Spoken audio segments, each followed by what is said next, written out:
lo quieran revisar. Ahí se está grabando.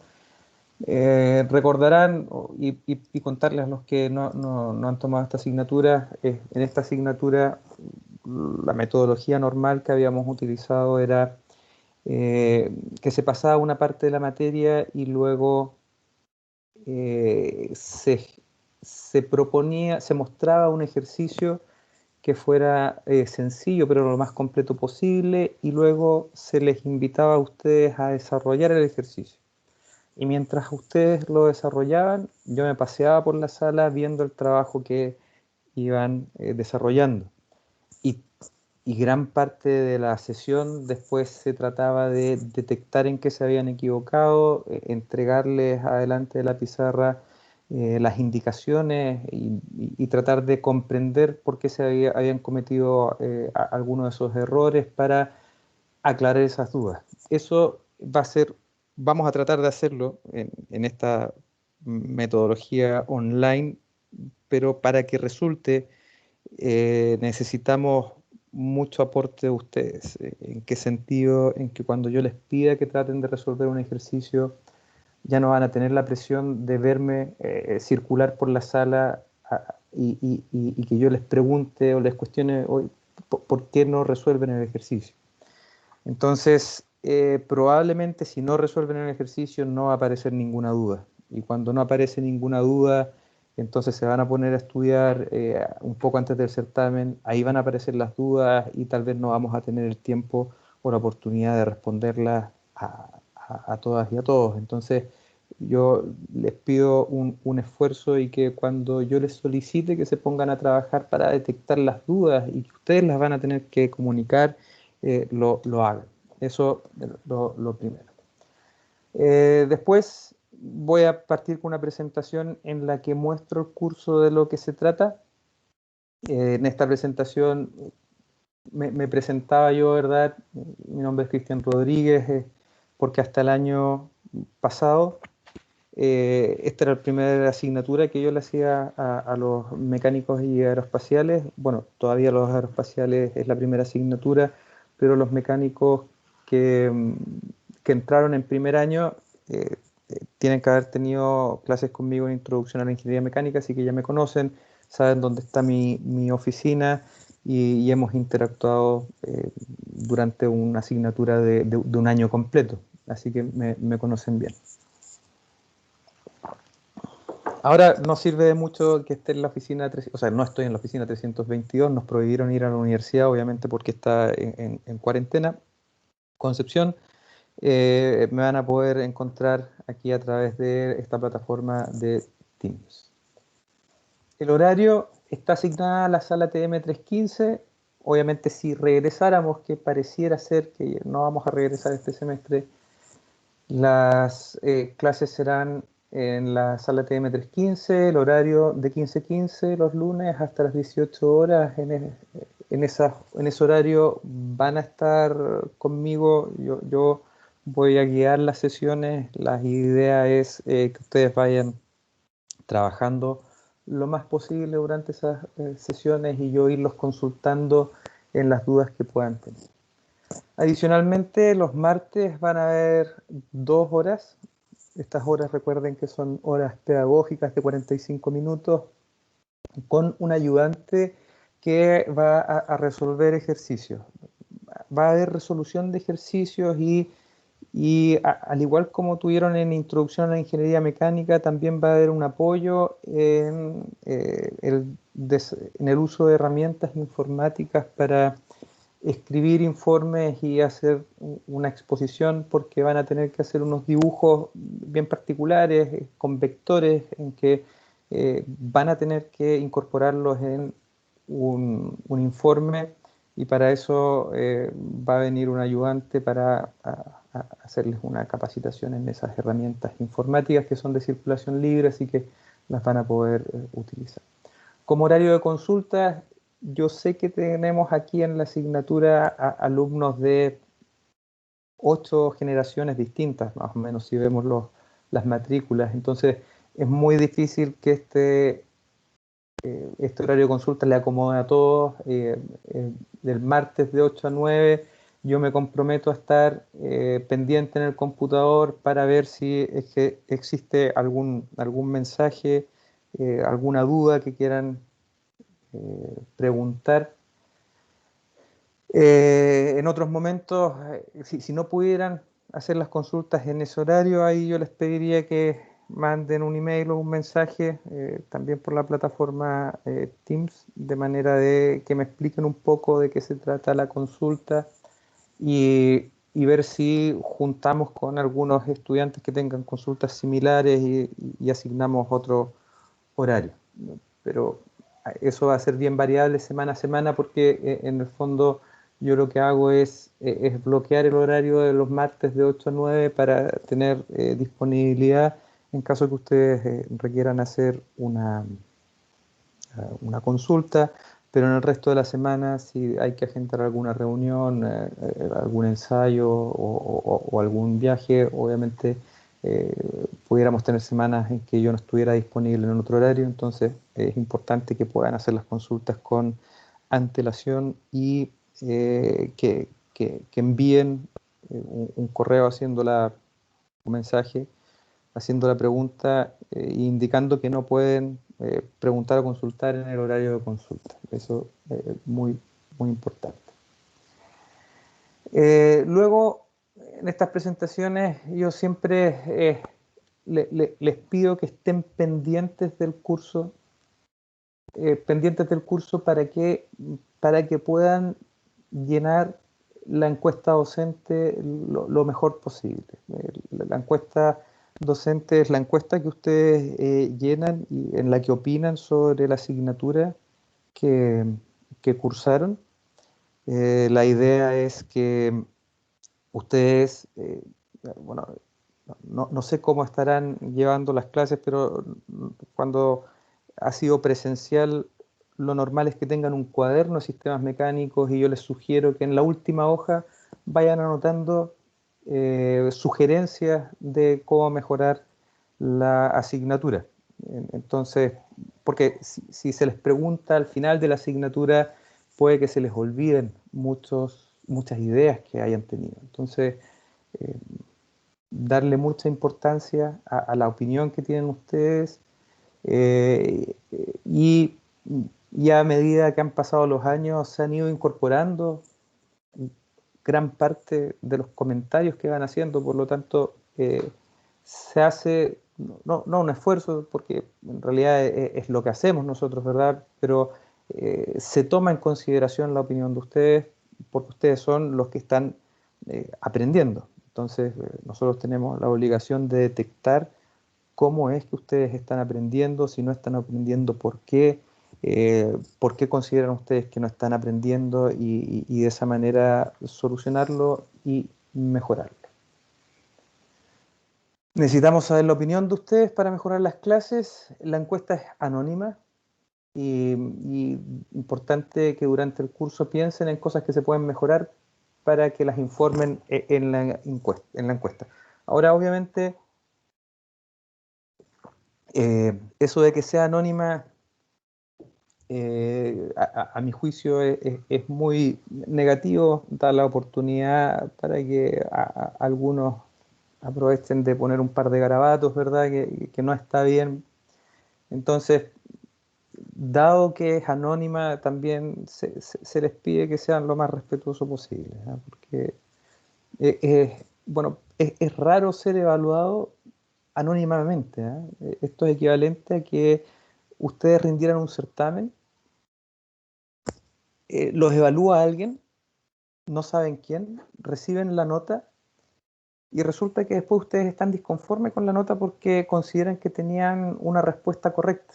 Entonces se preguntan, bueno, ¿quién me revisó el certamen para poder corregir esto? Y ese quien lo revisó no existe, porque la encuesta es anónima. Entonces, a mi juicio es al menos raro. En una oportunidad, cuando le hacía clase a los biomédicos, yo anoto la hora en que empiezo las clases y la hora que la termino, la hora que van las pausas y eso queda todo registrado. Y una vez me evaluaron en forma negativa la responsabilidad formal que estaba indicada como si empezaba bien las horas a las clases que correspondía, si entregaba la pauta del certamen y si se cumplían los 10 días de plazo para entregar las pautas. Yo cumplí eso en ese curso. O sea, me pueden evaluar mal todo lo demás, pero yo cumplí eso el 100%. Y hubo estudiantes que me pusieron un 1 en responsabilidad formal. Entonces, la dificultad de que esto sea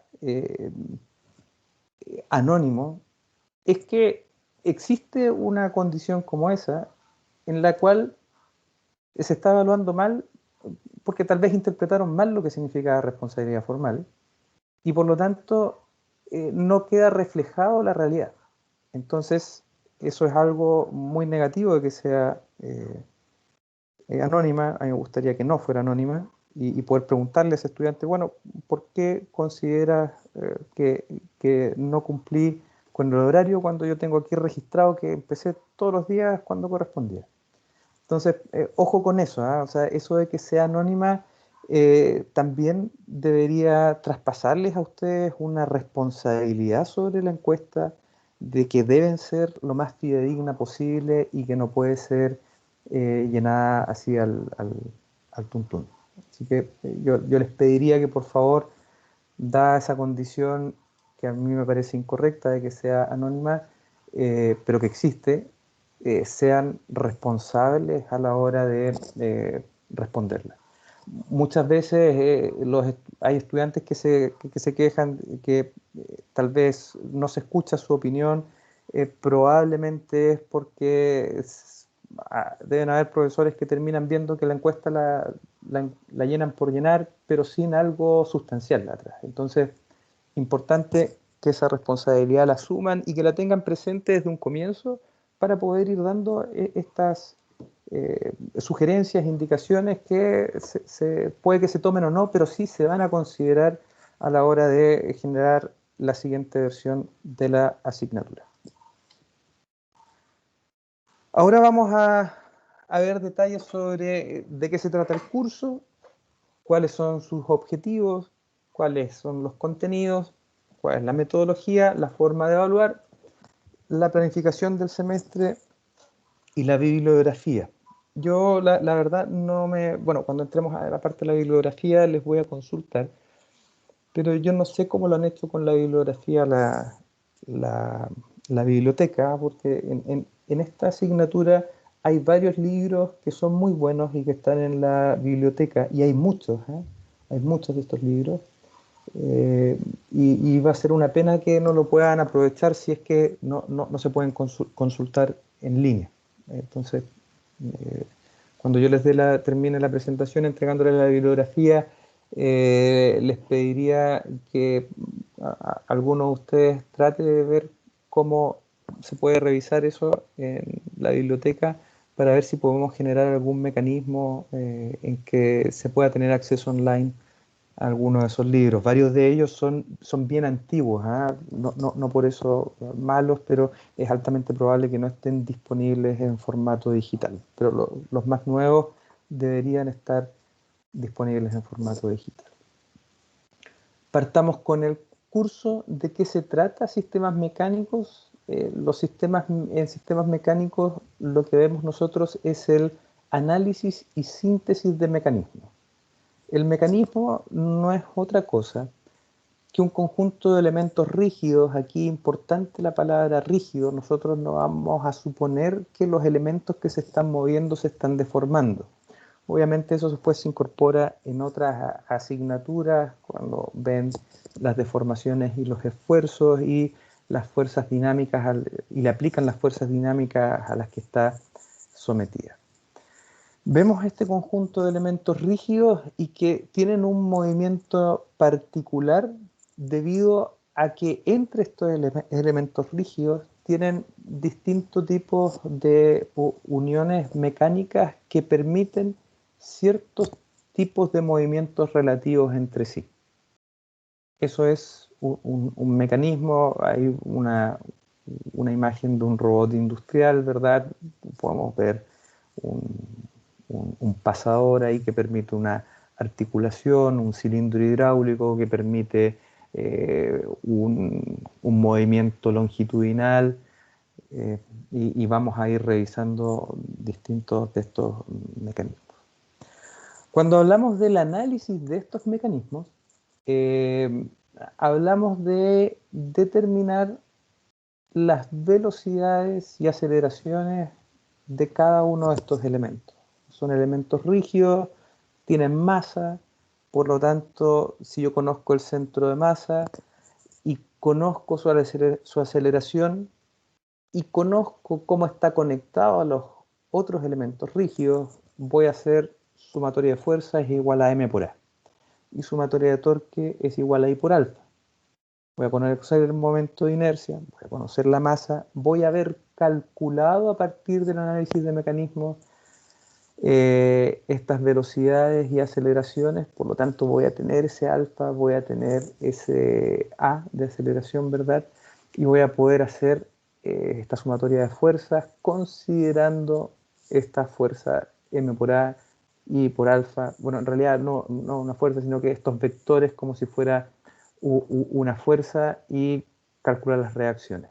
Por lo tanto, voy a estar calculando las reacciones a las que está sometido este cuerpo si es que fuera rígido. Luego, lo natural, ¿verdad?, es buscar condiciones más desfavorables y tomar este elemento y considerarlo como un sólido que se deforma, calcular los esfuerzos y ver si los resiste o no.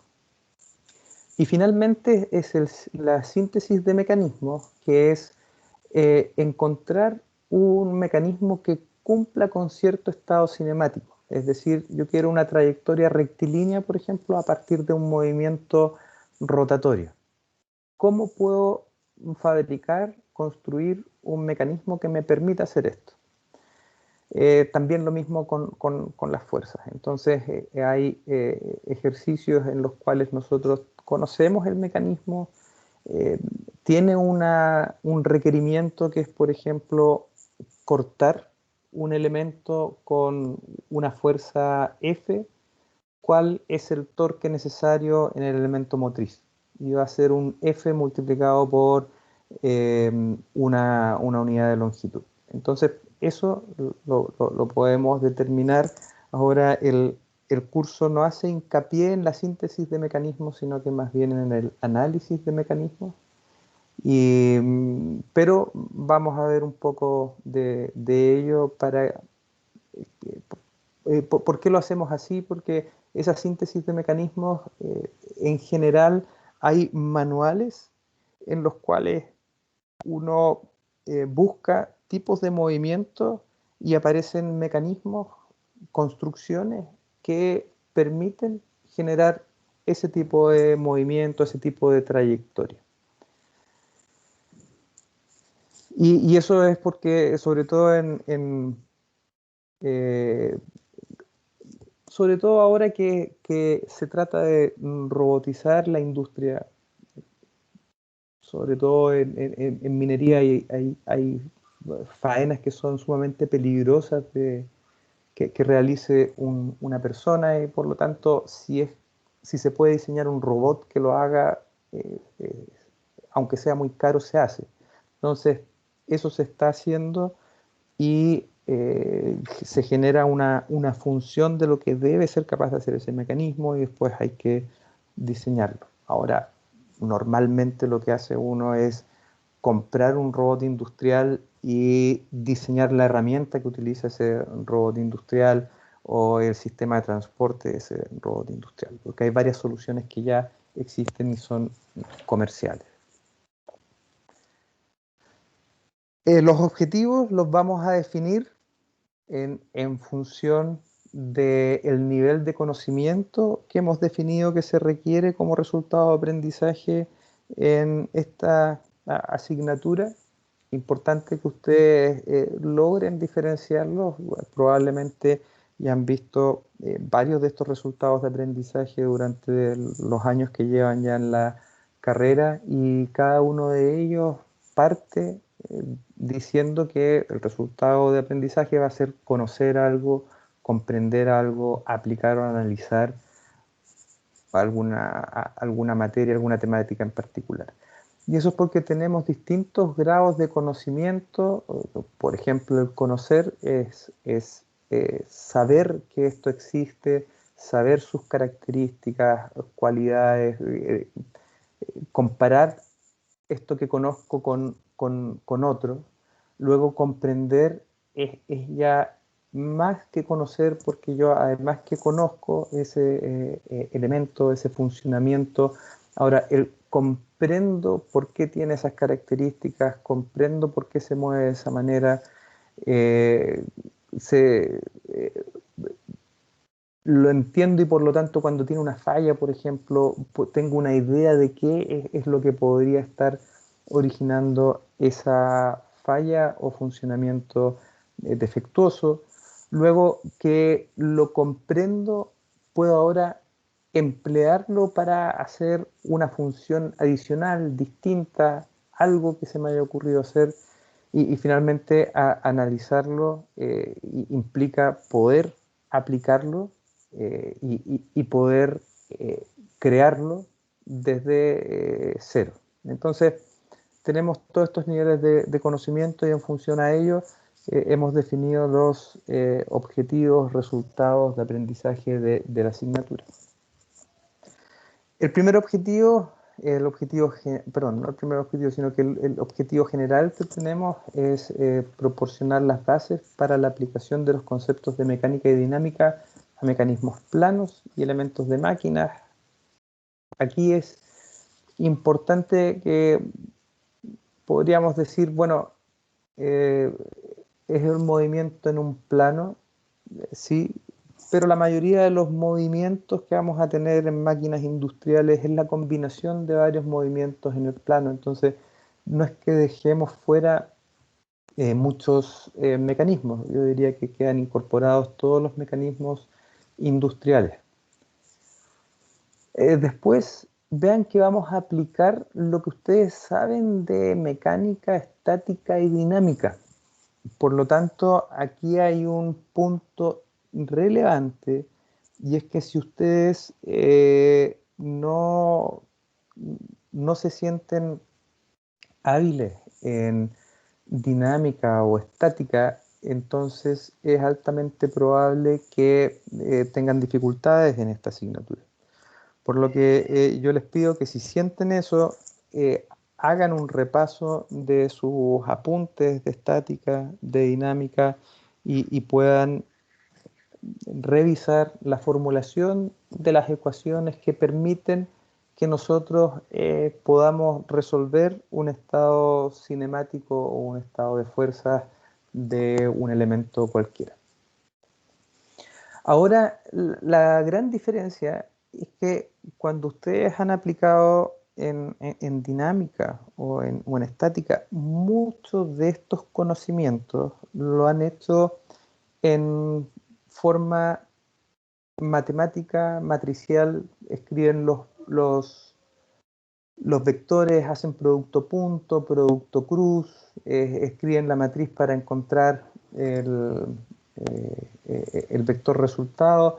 Entonces, en ese momento hay una disociación de lo que estamos haciendo, porque una vez que está planteadas las ecuaciones, ustedes luego resuelven esas ecuaciones y pasa a ser un problema matemático. Aquí lo que nosotros vamos a hacer va a ser plantear esas ecuaciones, pero las vamos a plantear en forma gráfica. Y eso nos va a permitir ¿qué? Nos va a permitir tener una sensibilidad sobre la dirección, magnitud, sentido, relación de amplitudes entre fuerzas, aceleraciones. Van a poder desarrollar una intuición sobre si en un caso la aceleración de Coriolis es significativa o no, que si hay una aceleración longitudinal que me va a provocar una fuerza excesiva en un mecanismo. Por lo tanto, el dibujarlo y el resolverlo gráficamente nos va a entregar algo que no nos va a entregar incorporar eh, la formulación de las ecuaciones en un computador, una calculadora y resolverlo. Por eso creemos que es tan importante hacer esta resolución gráfica, tanto de fuerzas como de la parte cinemática de un mecanismo. Luego de que vayamos a hacer eso en la primera parte del curso, y tener claro cómo resolverlo, vamos a pasar a la aplicación particular de estos métodos a las máquinas alternativas. Máquinas alternativas son máquinas en las cuales yo tengo una gran masa que se mueve en una sola dirección, pero va cambiando de sentido. Esto no es otra cosa que un motor a combustión con los pistones o un compresor alternativo también con sus pistones. Compresores alternativos hay muy grandes. En ENAP, en la refinería, hay unos que el diámetro del cilindro debe ser fácil unos 40 centímetros o 35 centímetros. Lo resolvimos en uno de los certámenes de años anteriores y encontraron las fuerzas a las cuales está sometida la fundación, por ejemplo. Por lo tanto, vamos a tomar este conocimiento, aplicarlo a máquinas alternativas y luego vamos a pasar a los engranajes, donde ya tal vez no nos vamos a preocupar mucho de las fuerzas, porque esas las van a determinar en otras asignaturas, sino que más bien a la cinemática, a la relación de velocidades, a distintos sistemas de engranajes que puedan generar velocidades de rotación distintas. Hay cajas de transmisión muy interesantes en las cuales ustedes logran con un eje de entrada tener dos ejes motrices de salida con una misma corona, una misma rueda dentada, cosa que no podrían hacer de otra manera. Si ponen dos motores eléctricos, los dos motores eléctricos no van a poder estar sincronizados para poder mover esa rueda dentada de la misma forma en dos puntos distintos y podrían dañar los dientes. Entonces, hay varios aspectos que son bien interesantes de la parte cinemática de lo que son los engranajes, ruedas dentadas. Los objetivos específicos que se enmarcan en este objetivo general es aplicar estos métodos gráficos de los cuales ya les había hablado y numéricos. Los numéricos es más bien mencionarlos y desarrollar uno en particular con el método de Newton-Raphson para que vean la utilidad de lo que aprendieron en cálculo numérico para poder determinar en el tiempo cuáles son estos valores de aceleración en un mecanismo y que les va a permitir dimensionar correctamente las fuerzas a las que está sometido un mecanismo como los que vamos a ir viendo. Aplicar estos métodos de análisis dinámicos a sistemas motrices de tipo alternativo, motor a combustión y compresor alternativo. En los motores a combustión tenemos más configuraciones distintas en B, en W, en estrella, con cilindros encontrados. Entonces ahí vamos a resolver varios ejercicios aplicados a eso. En compresor alternativo ahí ya tenemos menos diversidad de tipo de configuración.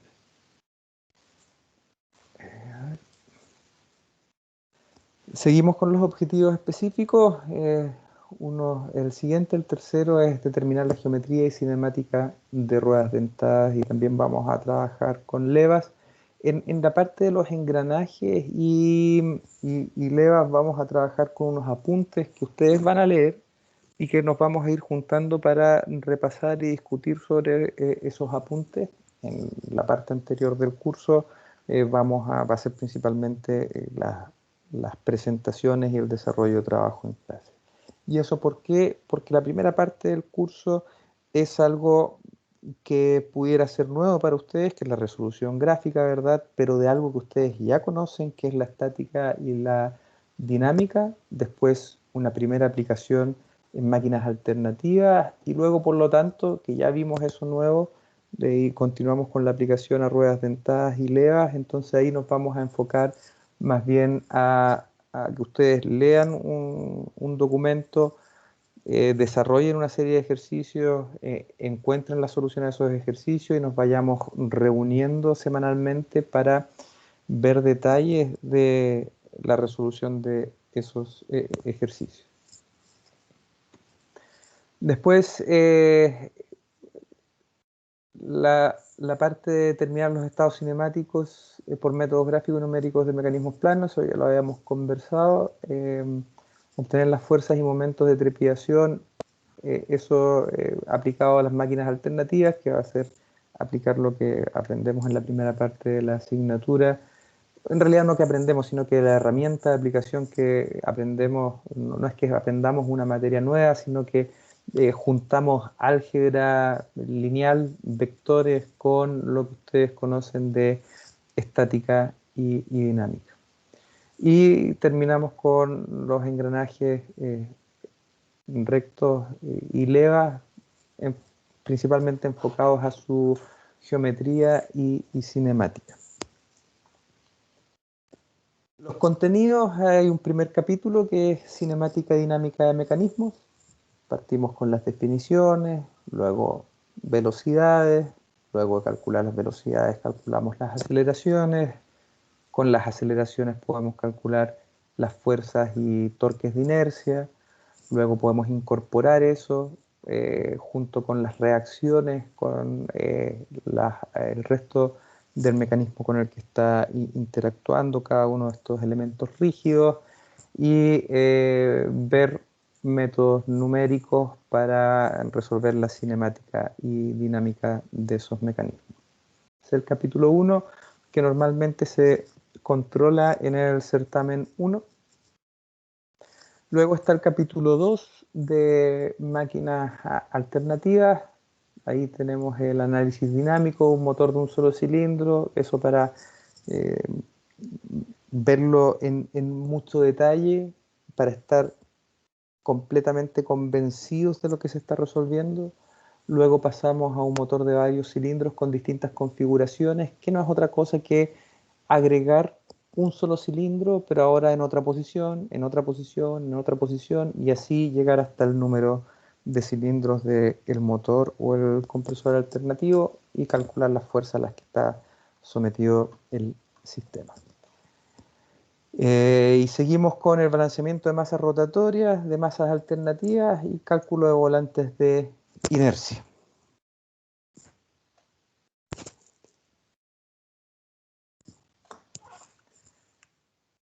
Para continuar con el capítulo 3, en que vemos ruedas dentadas, aquí aparecen una mayor cantidad de puntos. ¿Y eso por qué? Porque nos enfocamos mucho a la geometría del engranaje, a la definición de cómo es el engranaje, a cómo se clasifican. ¿Por qué? Porque lo que ustedes van a tener que hacer probablemente cuando estén trabajando y haya una máquina con un multiplicador o un reductor importante, van a tener que mandar a reparar, recibir algunas piezas, van a tener que hacer algún control dimensional de manera de verificar que estén bien instalados, y para ello ustedes tienen que conocer esta geometría y conocer qué características tienen y por qué las tienen.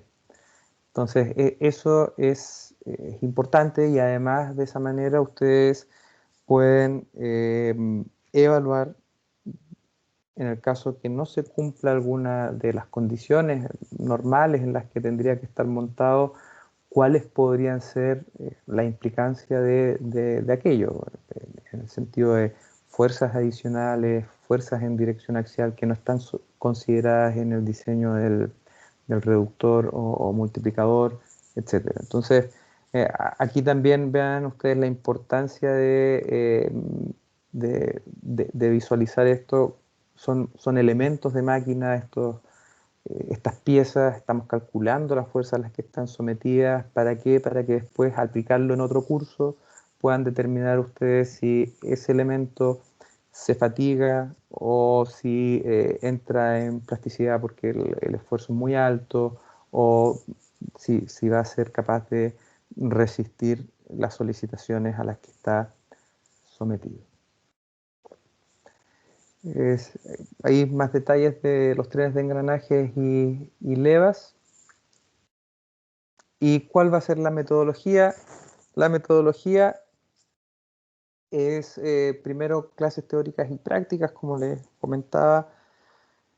Eh, las clases teóricas y prácticas, la verdad es que años atrás no las separábamos, y de esa manera logramos hacer ejercicios rápidamente sobre la materia y ir detectando dudas que puedan tener. Sin embargo, este año no nos vamos a poder enfocar mucho a esa metodología, sino que vamos a tener que separarla un poco. Obviamente se va a seguir con lo que consideramos nosotros que es muy positivo, y es que ustedes, al ver una parte de la teoría que desarrollamos, inmediatamente ver la resolución de un ejercicio. Ese ejercicio lo resuelvo yo, se les muestra resolución. Esa resolución es de un ejercicio que es completo, es decir, en que se pregunta mucho eh, de lo que estamos resolviendo, y luego se les da la oportunidad a ustedes de resolver un ejercicio solos para que detecten si es que qué cosas entendieron, qué cosas no entendieron, cuáles son las dificultades, y al detectarlas van teniendo la oportunidad de hacer preguntas. Y eso lo tenemos que hacer lo más rápido posible, porque si no, no vamos a alcanzar en todo el semestre. Y por eso yo les pido mucho apoyo en eso. Al momento en que yo les entregue un ejercicio, ustedes puedan tratar de resolverlo. Ahora, otra dificultad adicional que vamos a tener es que los últimos, eh, los últimos 15 años de esta asignatura, yo les he llevado papeles recortados con los mecanismos, de manera que ustedes puedan dibujar sobre ellos y no tengan que estarlo dibujando. Ahora no lo podemos hacer. Por lo tanto, yo les voy a enviar un documento en que salen estas figuras, pero pudieran ustedes no tener la oportunidad de imprimirlo, por ejemplo. Por lo tanto, van a tener que trabajar sobre la pantalla del computador, y eso va a generar una dificultad adicional. En eso vamos a tratar de apoyarlo lo más posible con nuestro ayudante, que les va a mostrar metodologías para resolver los ejercicios en el computador, y que puedan ir teniendo la solución y ir detectando en qué cosas van teniendo algunas dudas. Ahora, antes de que yo les entregara estos papeles, el curso de sistemas mecánicos se había hecho por años y nunca se habían entregado los papeles. Entonces, o sea, esto se puede hacer sin los papeles que yo les he llevado históricamente, para los que ya conocen la asignatura, pero sí va a requerir un tiempo adicional en eso, en aprender a resolverlo en el computador o en imprimirlo y resolverlo en un escritorio. Todos estos años, y creo que ha sido una buena metodología, se entregan los enunciados de algunos problemas, de manera que ustedes no tengan que copiar el problema y las figuras, y van desarrollando sobre ellos. Ahora, el desarrollo yo se los muestro, lo van a tener grabado, pero no va a quedar en eh, un documento en PDF. ¿Por qué? Porque la idea es que ustedes lo resuelvan. Ustedes lo resuelvan, y aquí en la sesión vean cómo se resuelve. Ahora, yo también les sugiero que por favor lo resuelvan, ¿ah? Y no simplemente hagan un imprimir pantalla y tengan la resolución. ¿Y por qué? Porque uno de los motivos que, conversando con estudiantes que han reprobado varias veces la asignatura, me parece detectar de reprobación, es que en el certamen muchas veces es la primera vez que se ven enfrentados a resolver un ejercicio. ¿Por qué? Porque antes vieron los ejercicios, y como para todos esos ejercicios hay una pauta, porque la mayoría de los ejercicios que ustedes resuelven son de certámenes anteriores, y yo les entrego en clases la pauta, ¿verdad? Entonces, yo les pido que se den una semana para resolver el ejercicio sin mirar la pauta, pero hay un grupo de estudiantes que inevitablemente mira la pauta y obviamente que viendo la pauta parece que el certamen era muy fácil, ¿eh? Y dicen, bueno, había que tirar un par de rayas para allá, para acá, a ver, yo lo hubiese hecho. Pero el momento que se presentan frente a un problema nuevo, fallan. Entonces, la forma de evitar ese fallo es habiéndose presentado a problemas nuevos anteriormente. Y para ello ustedes tienen que resolver estos ejercicios que tienen un nivel de dificultad no muy complejo, pero un nivel de dificultad de un certamen, porque son de certámenes anteriores, y tienen que darse la oportunidad de tratar de resolverlos completamente solos y después revisar la pauta. Tampoco sirve ir avanzando de a poco y cada vez que avanzo un poco en el ejercicio, revisar si es que está acorde a la pauta o no. Yo les aseguro que si estudian de esa manera, revisando la pauta antes de resolverlo ustedes, es altamente probable que fracasen y no aprueben. Entonces yo les pido por favor que se den la oportunidad de resolverlo solos y después tienen la pauta disponible, ¿eh? Están todas las pautas de todos los certámenes, de todos los años, de 14 años. Entonces, yo se las entrego y las resuelven con el ayudante también. Entonces, eso no piensen que algunos compañeros van a tener más o menos de estos ejercicios, sino que todos van a tener todos los ejercicios y son ejercicios, lo van a poder ver bastante aplicados sobre máquinas reales, son, bueno, a mi juicio bien entretenidos además. Entonces, eh, es algo que podrían estar resolviendo efectivamente en la industria para resolver un problema real y para generar una solución que entregue impacto en lo que están haciendo. Bueno, eso sobre las clases teóricas y prácticas. Luego, sobre las tareas, van a haber 2 tareas en el semestre. Somos muchísimos alumnos este semestre, por lo tanto los grupos van a ser de 6 o 7 personas. Antes eran de 4 o 5 o habían sido de 5 o 6 máximos, pero son muchísimos alumnos. La tarea tiene aproximadamente 3 semanas de duración para resolver un problema y en la medida de lo posible, dependiendo cómo vayamos avanzando en la materia, se les trata de entregar lo antes posible, de manera que el que desarrolle la tarea se haya visto obligado a estudiar para el certamen. Y de esa manera creemos nosotros que fomentamos el que ustedes estudien para el certamen. Ahora entregan el resultado de esa tarea en un informe en formato digital.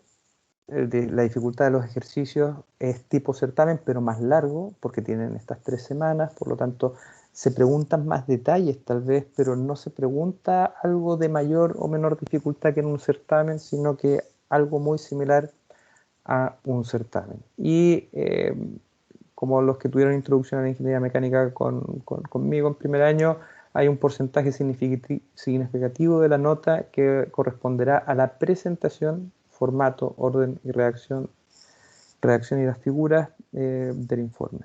Y para eso también el ayudante los va a apoyar en el uso de herramientas digitales para hacer buenas figuras, hacer un formato adecuado en un editor de texto, eh, de manera que no vayan a tener alguna dificultad y tener malas notas. La idea es que en las tareas puedan tener una buena nota y les sirva para aprobar.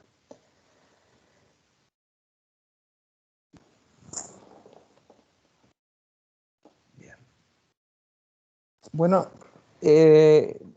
las sesiones ya son las 16:01. Vamos a hacer una pausa.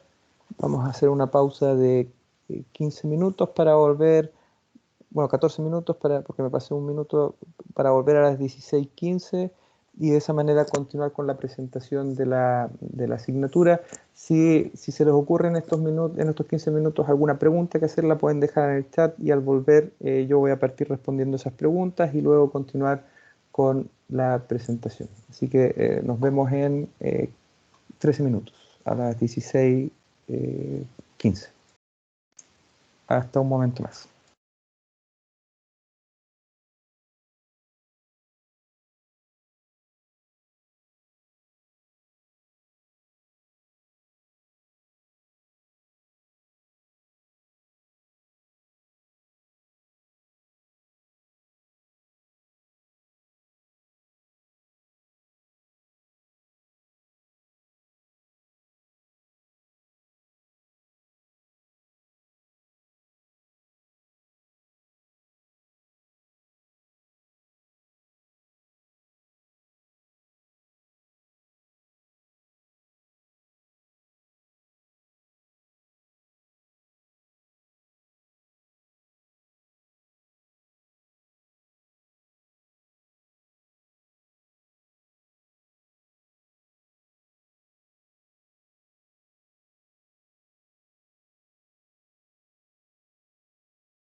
Bien, hemos regresado. Gracias por mantenerse conectados. Todavía se mantienen los 101 estudiantes conectados, así que al menos están conectados. Gracias. Partir con las preguntas que hiciera primero Kevin sobre... voy a leer la pregunta para quienes se les dificulta imprimir. Mencionó hacerlo sobre la pantalla del computador, pero no se podrá usar algún software de dibujo como AutoCAD o Inventor para poder hacerlos como los ayudantes solían presentarlo en las prácticas. Porque, por ejemplo, a la hora del certamen, quien imprime los documentos en un lugar fuera de casa no podrá hacerlo en ese momento. Efectivamente, tienes toda razón. Yo creo que desde ese punto de vista, si no tienen la oportunidad de imprimir en sus casas y van a recibir el PDF en el certamen, yo lo que les sugiero es entrenarse al resolver los ejercicios resolviéndolo en el computador. Porque como no van a poder imprimirlo, por lo tanto no tiene muchos... Bueno, existe otra alternativa que puede ser no muy cómoda, pero es calcar el dibujo sobre la pantalla y resolverlo sobre una hoja en blanco. Eso también lo vamos a aceptar, ¿eh? Pero pudiera ser más cómodo que lo desarrollaran en el computador. Ahora, en mi caso personal, yo encuentro que es más fácil resolverlo dibujándolo a mano, pero si ustedes se logran entrenar bien como para resolverlo en el computador, eso también se va a aceptar. Ahora, también pueden, cuando se les entregue algún ejercicio, también pueden probar cómo, cómo rinden o qué tan fácil les parece calcar el dibujo de la pantalla y resolverlo, porque tal vez eso sea la solución que sea más adecuada para algunos de ustedes. Obviamente para otros que tienen otras habilidades sea distinto. Así que tienes razón y bueno, pedirles ese esfuerzo adicional porque no tenemos otra forma de hacerlo.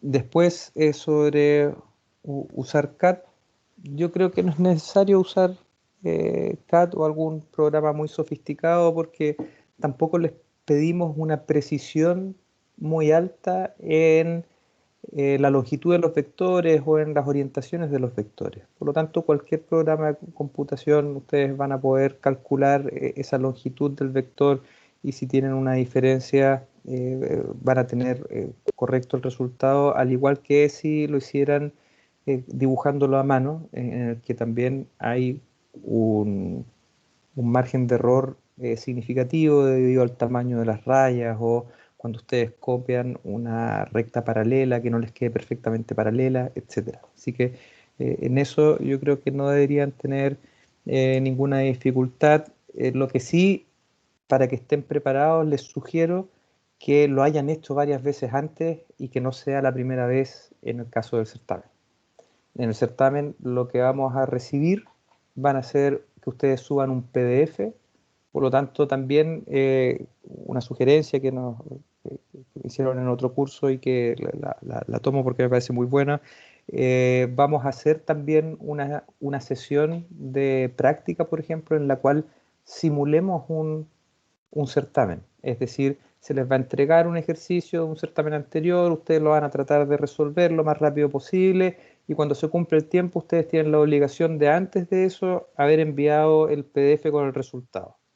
Y así se van a entrenar para ver, bueno, si es que se encuentra con alguna dificultad al crear el PDF, al subirlo, para que estén preparados. Entonces vamos a hacer una especie de ensayo de certamen. Después pregunta Benjamín si puedo especificar qué conceptos de estática se necesitarán. Algunos no vimos el ramo por completo. Bueno, ahí si es que no vieron el ramo por completo, probablemente van a tener muchísimas dificultades. ¿Por qué? Porque aquí vamos a hacer sumatoria de fuerza igual a m por a, vamos a conocer m por a, vamos a hacer sumatoria de torque igual a I por alfa, vamos a conocer I por alfa, todas esas fuerzas, esos m por a, todos esos torques, esos I por alfa, son vectores, por lo tanto, conociendo el m por a, conociendo el I por alfa, lo pasamos al otro lado restando, ¿verdad? Y nos queda sumatoria de fuerzas menos m por a es igual a 0. Y eso es la resolución de un problema estático en que la sumatoria de los vectores es igual a 0.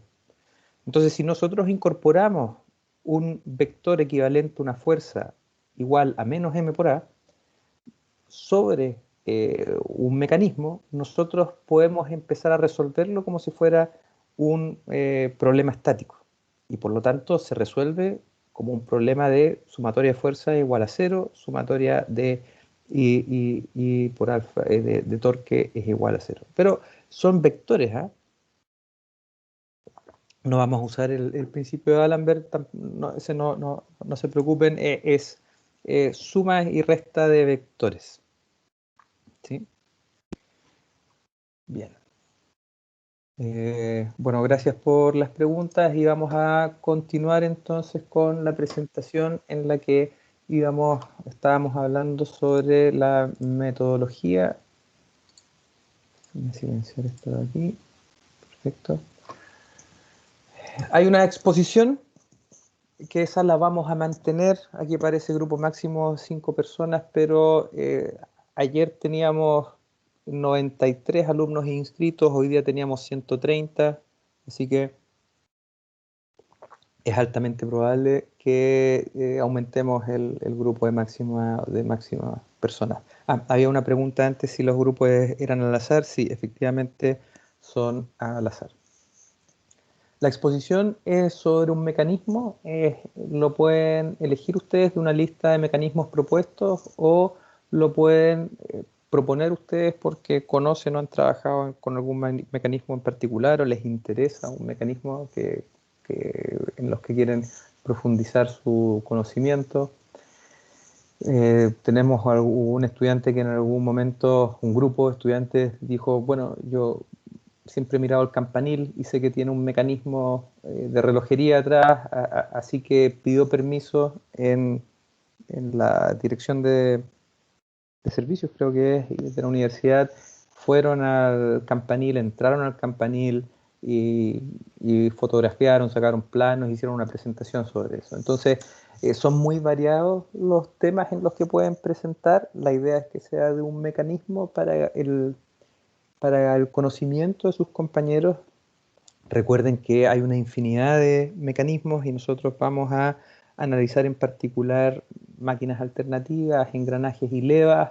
Entonces, ustedes si conocen otro o quieren seleccionar otro de un listado, vamos a tener como objetivo que le muestren a sus compañeros esos mecanismos para que los conozcamos y no sea en el caso que en nuestra vida profesional debamos resolver algún problema sobre esos mecanismos, no sea la primera vez en que lo observemos. La presentación se entrega en un formato digital una semana antes de que empiecen las presentaciones. Hay alta rigurosidad en la duración de la presentación, no tan solo porque seamos muchos estudiantes y por eso necesitemos hacerlo, sino que porque en la vida profesional se debe ser riguroso con el tiempo, las reuniones deben durar lo que se define que duren, no podemos pasarnos del tiempo porque todos nos programamos, o sea, yo no podría estar haciendo clases aquí hasta las 7 de la tarde si el horario es hasta las 6 de la tarde, porque ustedes podrían tener una actividad cualquiera que fuera después de las 6 y se podrían haber programado para hacer algo y yo debo ser respetuoso del tiempo de ustedes, tanto como ustedes ser respetuosos de mi tiempo. Entonces, y eso en la vida profesional es sumamente importante. Todos los alumnos deben presentar. El 60% de la nota de la presentación es individual, el 40% es grupal. Se les entrega una pauta detallada en la que se indica qué no deben hacer y qué sí deben hacer. de manera que ustedes puedan prepararse y ver qué no deben hacer y qué deben hacer. La pauta es de este tipo. Vean ustedes que hay un ítem de formalidad del grupo, está descrito, no demorarse en comenzar la exposición, eso se evalúa de 0 a 3, con una ponderación de un 10%, y vamos, cada una de estas variables K se evalúa de 0 a 3. Eh, Aquí está la parte grupal, ¿verdad? Formalidad del grupo, contenido del grupo, formalidad individual. Y, por ejemplo, lo que se valora con mayor porcentaje es que ustedes cuando hablen, le hablen a sus compañeros, no a la pizarra o al suelo. En este caso va a ser que le hablen a la pantalla y que no estén leyendo un papel, por ejemplo. Que no estén mirando hacia otro lado, sino que se dirijan hacia sus compañeros. Que el lenguaje sea claro, que la pronunciación sea correcta, que digan embrague y no embriague, ¿verdad? Y que ocupen palabras precisas. Esos son los puntos individuales más importantes, y el punto grupal más importante es la calidad de las figuras que muestran en la presentación. Esto puede ser un PDF, ¿verdad? Con la presentación, o un PowerPoint animado, como ustedes quieran. Y esos ítems K1 hasta K11 se evalúan de 0 a 3 con una calificación subjetiva, que es que si se considera malo un 0, regular un 1, bueno un 2 y muy bueno un 3. Y luego eso tiene una equivalencia de notas. Ahora, lo que hemos hecho en años anteriores y que creo que este año va a ser más fácil de implementar es que no presentan solamente frente a mí, sino que yo todos los años llevo alumnos ayudantes o alumnos memoristas o tesistas que trabajan conmigo, y ellos también tienen esta pauta y hacen una evaluación de las presentaciones y hacen preguntas. Además, ahora con esta nueva modalidad online, lo más probable es que varios de los profesores, colegas del departamento, se puedan sumar a estas presentaciones, y así que va a ser mucho mejor desde ese punto de vista. Yo creo que van a salir muy buenas esas presentaciones, porque vamos a tener la oportunidad de interactuar con otros colegas que hagan preguntas interesantes, así que va a estar, creo yo, bien entretenido. Sobre los certámenes, por lo general son de 100 minutos. Hay una alta rigurosidad en el tiempo de duración. Por favor, yo les quiero pedir que lo cumplan para no pasar malos ratos, ¿verdad? Eh, Tuvimos incluso una reunión en el primer semestre debido a que se detectó a mucha gente copiando. Yo les pido por favor que no copien. Entiendan ustedes que algo completamente negativo, deshonesto. Es importante. Es importante que ustedes además, eh, que esto no sea solamente un discurso. O sea, si ustedes ven a alguien que copia, claro, si ustedes no le dicen nada y la persona se siente muy bien por haber copiado y haber logrado hacer trampa, probablemente no va a sentir que es algo negativo. En cambio, si ustedes les dicen, mira, es que está mal copiar, o sea, este país está así por gente que decide hacer algo deshonesto. No sé, pues, el Banco Talca, el caso Penta, todo eso que a nadie, creo yo, que le guste o lo acepte. Entonces, si a nadie le gusta y lo acepta, ¿por qué ese alguien va y copia en un certamen? Eso no puede ser permitido. Entonces, creo que la única forma, nosotros no podemos tener nosotros la responsabilidad de que ustedes no se copien. Esa responsabilidad es de ustedes, porque ustedes son gentes de bien, son honestos, quieren aportar al desarrollo de este país. Entonces, tienen que desde siempre ser honestos. Recuerden que ustedes están al lado de sus futuros colegas. Ustedes en algún momento, sus compañeros van a ser gerentes de una gran planta, van a ser superintendentes van a tener un gran grado de responsabilidad. Ellos van a tener que contratar gente, ellos van a tener que recomendar a sus colegas. ¿Ustedes creen que alguien va a recomendar a alguien que vieron que fue deshonesto toda la vida? No, ¿verdad? O sea, la imagen de sus futuros colegas, de sus compañeros que se van formando de ustedes, es ahora, es en este momento. Esto no es un juego de que, mira, copié, no, es importante, no deben copiar. Y yo les pido que por favor lo tomen como algo profundo e importante, porque es importante. Y si hay una generación que puede cambiar este país, son ustedes, y no la van a poder cambiar si es que son deshonestos. Y por eso no pueden copiar ni hacer trampa.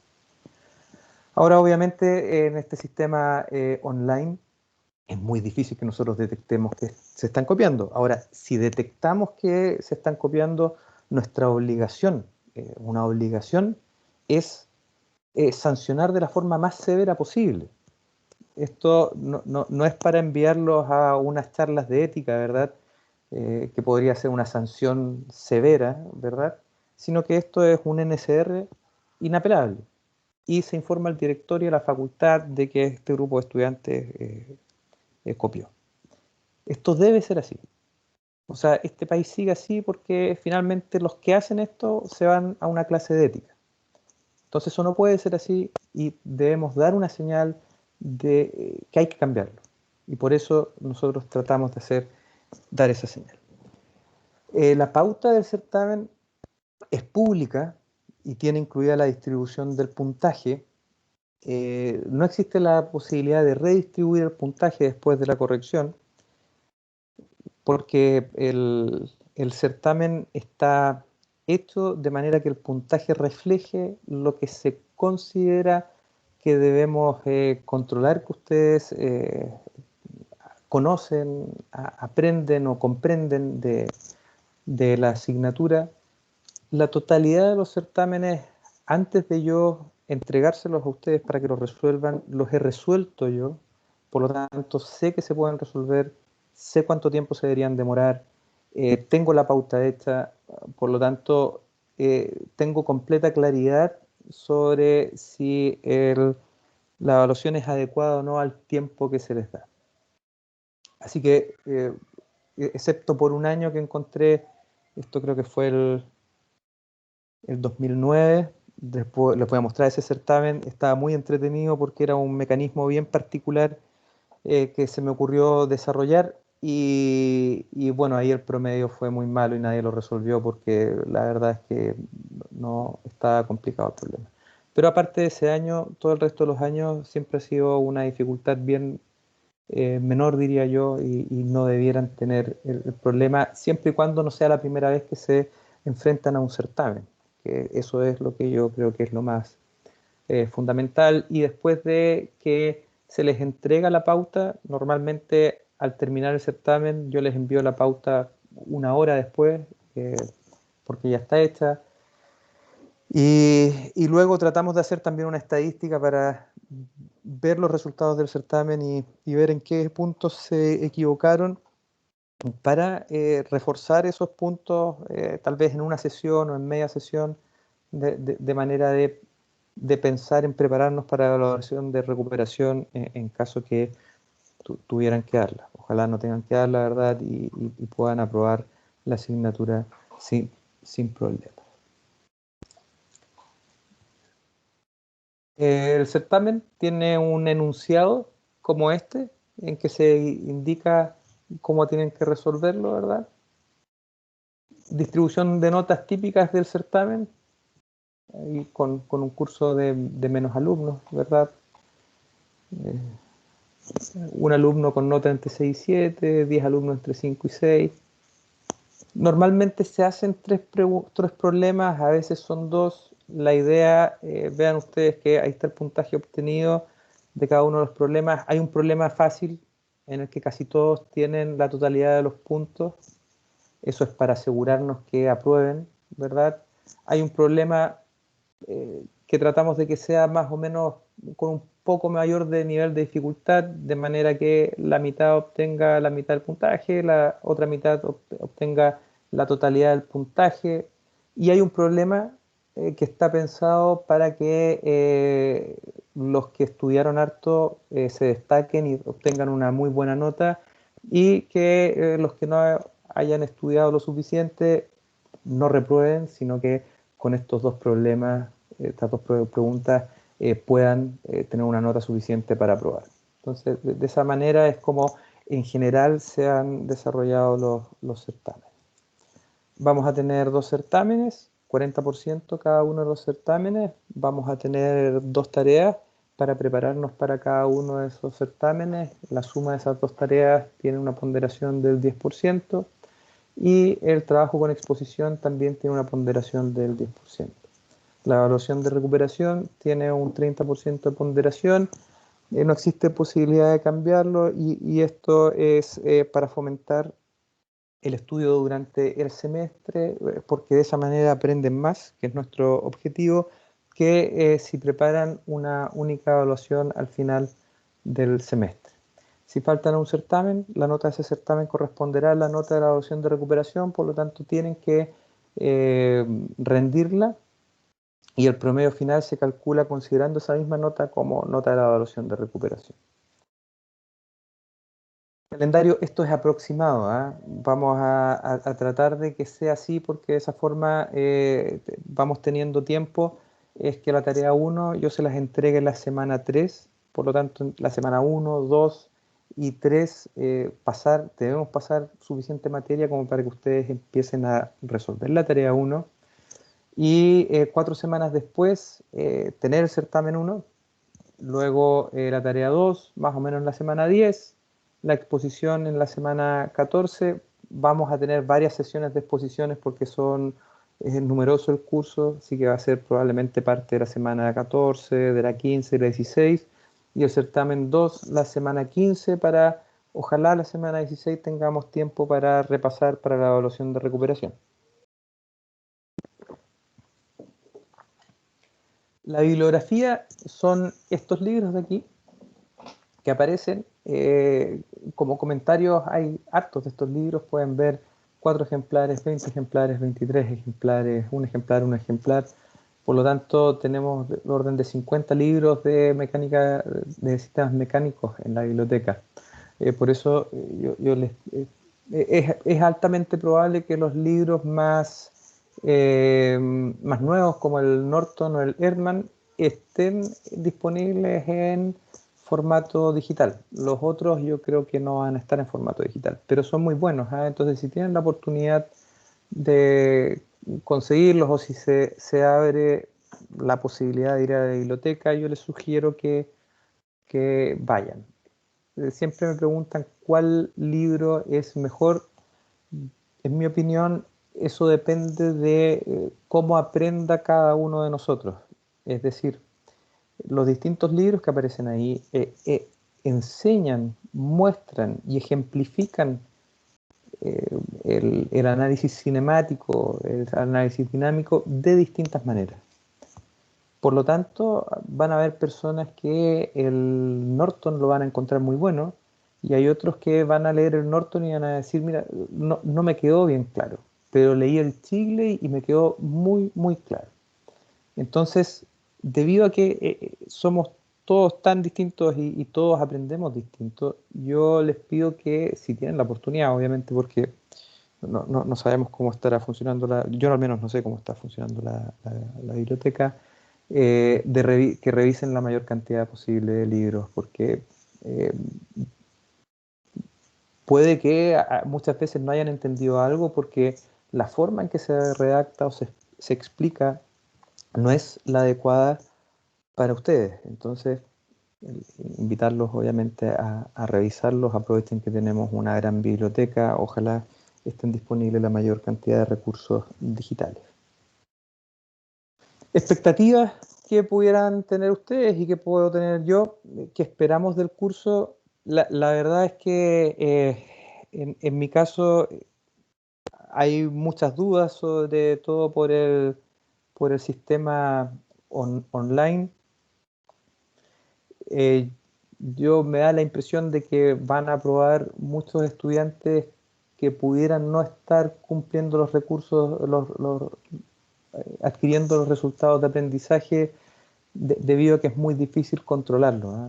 Entonces, pensando en eso mismo, yo les pido un esfuerzo adicional y que estudien desde el primer momento, las primeras semanas y que hagan las tareas, porque pudiera haber estudiantes que vayan a probar y en realidad no haber obtenido los resultados de aprendizaje fundamentales y eso sería muy malo porque después cuando ustedes tengan que usar estas herramientas para resolver un problema real no las van a tener.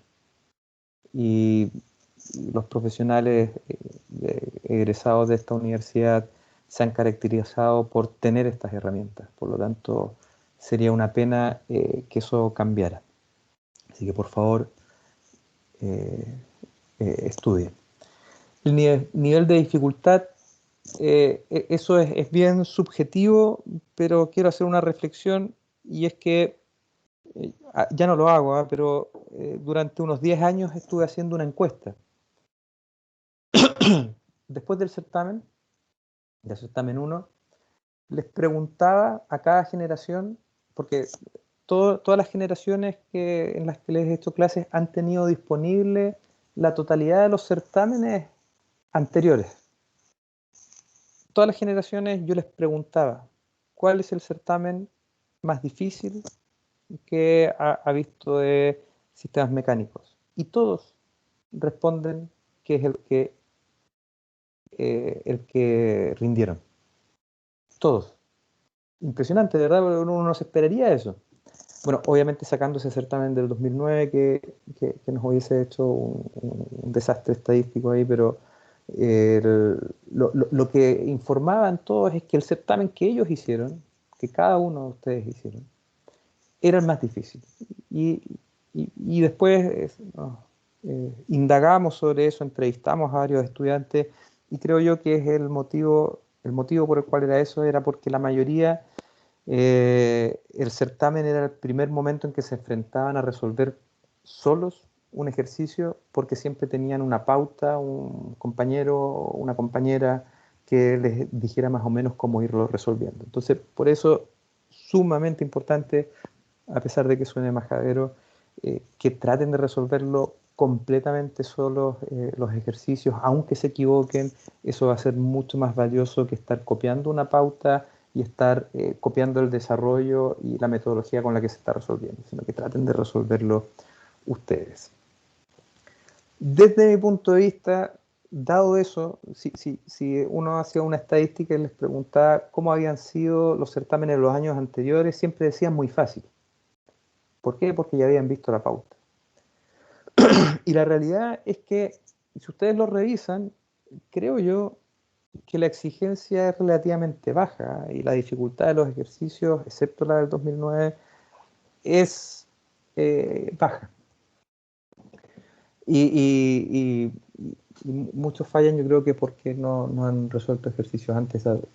Es lo que me parece haber detectado de la conversación con algunos de ustedes. Cumplimiento de plazos, los cumplo. Creo que muy pocas veces no lo he cumplido. Es decir, entrego la pauta. A más tardar un día después del certamen, entrego los resultados. 10 días hábiles después, antes, a veces mucho antes. Sin embargo, este semestre online nunca he tenido que revisar 150 certámenes en una pantalla. Entonces, la verdad es que no sé cómo va a resultar, voy a hacer lo posible por cumplir esos plazos, yo creo que lo voy a lograr, pero de antemano decirles que va a ser difícil tanto para ustedes como para nosotros. La revisión de los certámenes, a ellos les pediría que se ajusten a la pauta. Lo que vamos a revisar es si es que ustedes eh, hicieron algo de acuerdo a la pauta y se les evaluó, no se les puso bueno, sino que puso malo, pero no voy a revisar lo que quisieron decir, sino que lo que escribieron. Entonces, lo que se hace es que se publica la pauta, ustedes tienen claridad de lo que entregaron en su certamen, de lo que resolvieron, lo comparan con la pauta y deben preparar un documento en el que digan cuáles son las diferencias entre el certamen que ustedes tuvieron, la evaluación que esperaban y el por qué la esperaban de acuerdo a la pauta. Y ahí probablemente me voy a equivocar, tal vez sumé mal el puntaje o no encontré unas ecuaciones que debían ustedes escribir porque estaban en otra parte. Pueden haber un montón de motivos y lo importante es que ustedes lo indiquen para yo poder subsanarlo. Las diapositivas, yo les entrego un PDF en el que no están las diapositivas una por una, sino que lo que está es como si fueran las hojas de un cuaderno con apuntes, algunas descripciones y los enunciados de algunos ejercicios para que ustedes, con un poco de espacio ahí, para que ustedes lo desarrollen.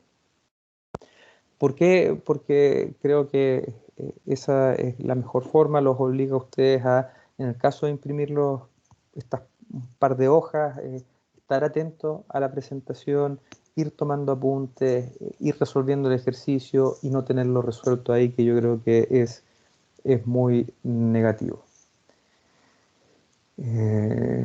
Eso, en realidad, eso es lo más importante. Y bueno, esto no vamos a imprimir ahora, así que tampoco esto es atingente.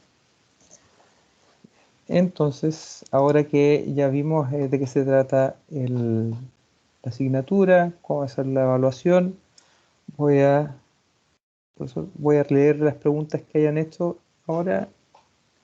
Las tareas también serán escogidas al azar. También al azar, las tareas también son al azar y las exposiciones también, los grupos se hacen al azar. Ya. Entonces ahora yo les doy una nueva oportunidad para hacer preguntas. Si alguien quiere levantar la mano, preguntar algo sobre la metodología del curso. Creo que no veo a nadie levantando la mano, ni alguien que haya escrito en el chat. Así que vamos a empezar con el capítulo 1. El capítulo 1 es de cinemática y dinámica de mecanismos.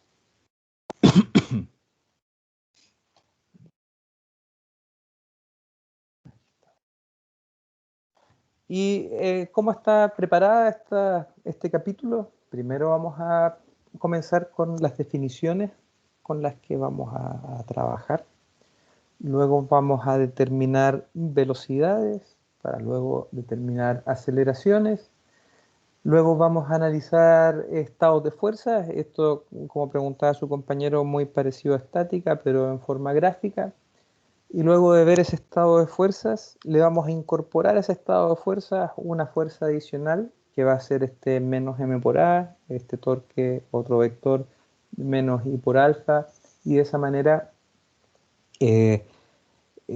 tener incorporadas las fuerzas de inercia y los torques de inercia al cálculo de reacciones.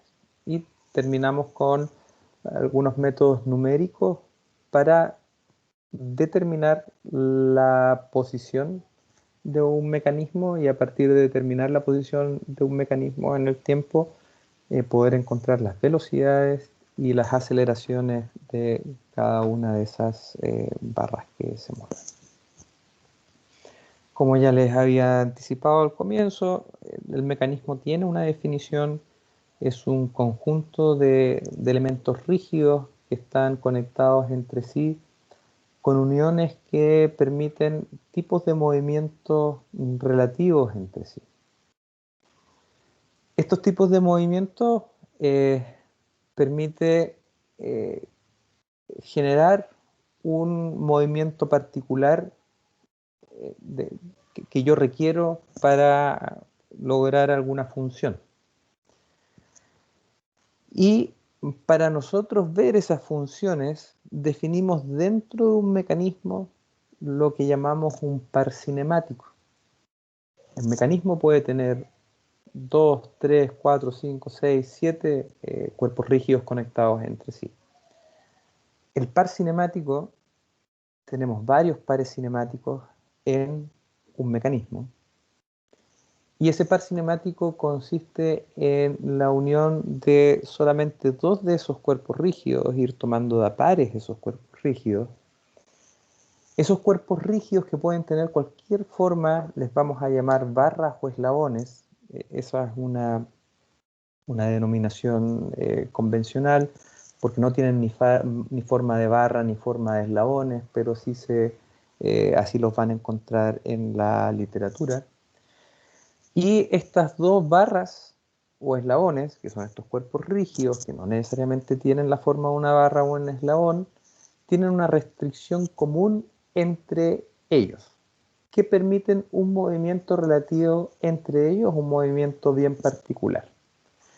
Y ese par cinemático se va a clasificar como un par cinemático tipo P1, P2, P3, P4 y P5 en función de las cantidades de movimientos relativos que permita entre cada una de esas dos barras o eslabones. Entonces, por ejemplo, el par cinemático tipo P1 permite un solo tipo de movimiento entre la barra 1 y la barra 2. Por lo tanto, esos dos tipos de movimiento pueden ser una rotación o una traslación. Entonces, si nos imaginamos un par cinemático tipo P1, en el cual tenemos dos elementos rígidos, entre los cuales se pueden mover relativo uno al otro solamente rotando, lo primero que nos podemos imaginar es una bisagra. En una bisagra, si nosotros la imaginamos una puerta en el plano y la cortamos en planta, ¿verdad? Es decir, cortamos la puerta a la altura de la bisagra, nosotros vamos a ver una barra, ¿verdad? Que es la puerta, una bisagra y una barra que es el lugar donde se apoya esa bisagra. En ese caso, si pensamos en la puerta, esa segunda barra sería el marco, y ese marco no se mueve. Por lo tanto, ojo con eso, porque una de esas barras normalmente va a ser el sistema inercial que no se mueve y que se mantiene fijo.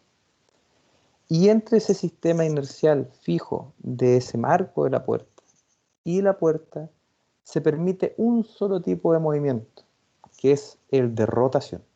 Entonces ese sería un par cinemático tipo P1. También podría permitir solamente la traslación, en ese caso, por ejemplo, la antena de una radio, que son telescópicas, ¿verdad? Son varios elementos, varias barras rígidas, que una puede deslizar dentro de la otra, pero no pueden rotar una respecto a la otra. Es decir, siempre todas apuntan en la misma dirección y ustedes lo que hacen es estirarla, es como un bastón telescópico, ¿verdad? O las patas de un trípode telescópico, ¿verdad? Y solamente permite la traslación entre uno y el otro. Ese también sería un par cinemático de tipo P1. Aquí, por ejemplo, tenemos la vista de los dos pares cinemáticos P1 del cual hemos hablado. El primero, el de traslación, convencionalmente se denomina unión prismática, mientras que el de rotación, que es como una bisagra, se denomina unión de revolución. Aquí un par cinemático tipo P3 que permite la rotación en tres direcciones ortogonales entre sí, ¿verdad? Obviamente tenemos las tres direcciones ortogonales, en esas tres direcciones puede haber rotación, puede haber traslación, por eso es que tenemos esas combinaciones que son las que aparecen aquí en la tabla. Una cadena cinemática vamos a llamar a un conjunto de pares cinemáticos como los que habíamos denominado anteriormente, que están interconectados entre sí. Y esa cadena va a ser cerrada cuando el primer elemento del primer par cinemático esté unido al último elemento del último par cinemático.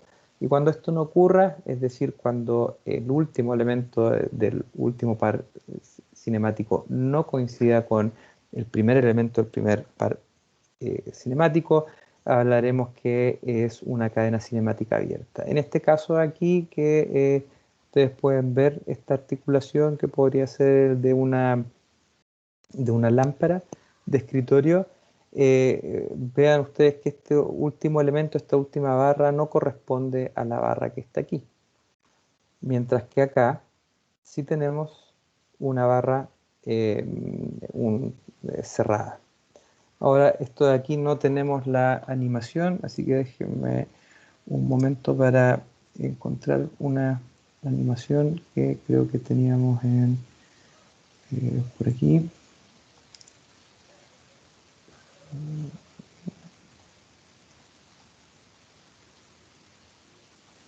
A ver, denme un momento. Eh,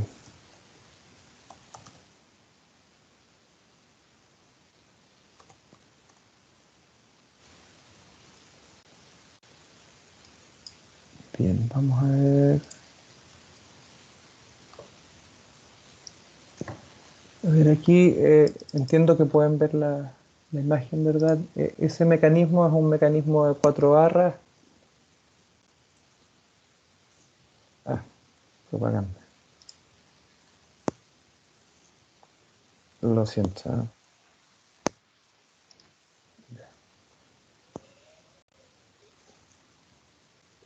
Vamos a silenciar.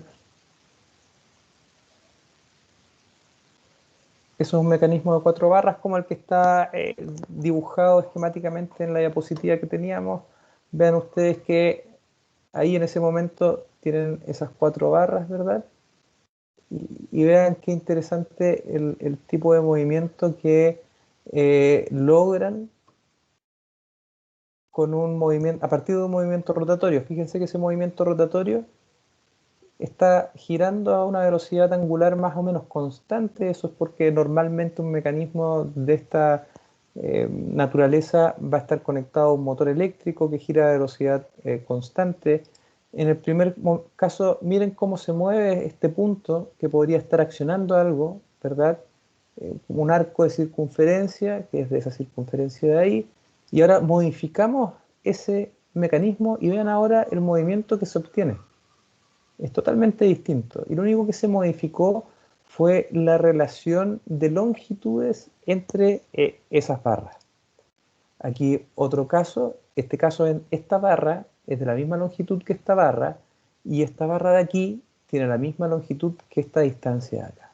Y por lo tanto ahora el movimiento es totalmente distinto.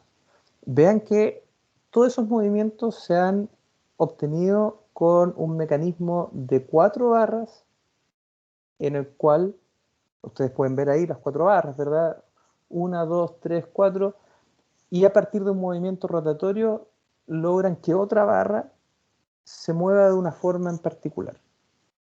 Y la idea es que vamos a lograr movimientos útiles para, por ejemplo, en este caso, podríamos hacer un lanzamiento. Un lanzamiento, un elemento de una catapulta para una aeronave pequeña que después queda planeando. También, obviamente, los invito a que estén revisando en internet todos estos videos porque son muy ejemplificadores de cómo funciona un mecanismo. Y aparecen mecanismos realmente interesantes y que también les pueden dar ideas para ver sobre qué mecanismo en particular presentar, hacer los la exposición que vamos a hacer al final del semestre. Bien. Ahí vamos a continuar. Bueno, aquí se les mostraban unos videos, no estos de aquí. A ver, aquí aparece el nombre. Déjenme ver si lo ubico.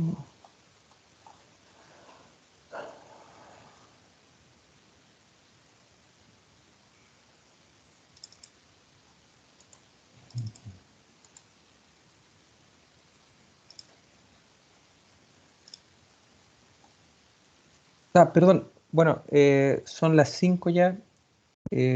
Así que vamos a hacer una nueva pausa.